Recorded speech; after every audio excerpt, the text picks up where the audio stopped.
Je vous ai très récemment entretenu sur la notion du trouble de jouissance en droit pénal camerounais. Je vous faisais constater que pour que cette infraction du trouble de jouissance soit légalement constatée, il fallait plusieurs éléments constitutifs de l'infraction. Quels sont ces éléments? Le premier élément constitutif de cette infraction, c'est la pénétration dans les terres d'autrui. Je dis et je le répète, le premier élément constitutif de cette infraction du trouble de jouissance, c'est la pénétration dans les terres d'autrui.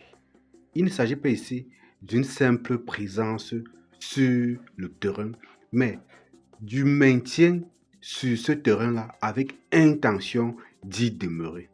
Dans le cas d'espèce, le compatriote nous a clairement dit que ce voisin non seulement avait détruit ses plantations, mais avait érigé un hangar sur le lieu des plantations. Le second élément constitutif de cette infraction de trouble de jouissance, c'est l'occupation paisible des terres par la victime. Ça veut dire quoi en français facile? Ça veut tout simplement dire que la victime doit être le possesseur de ce lopin de terre et y demeurer de façon paisible, c'est-à-dire dans la paix et selon les prescriptions légales. Je dis et je le répète, je dis, il doit posséder ce lopin de terre-là de façon paisible, c'est-à-dire sans aucun trouble et en respectant les prescriptions légales.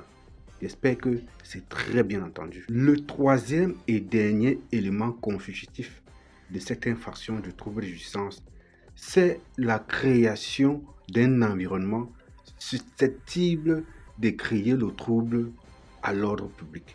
Ça veut dire quoi? Le fait pour ce voisin d'empiéter sur la propriété de ce compatriote doit être de nature à créer l'ordre public dans la communauté.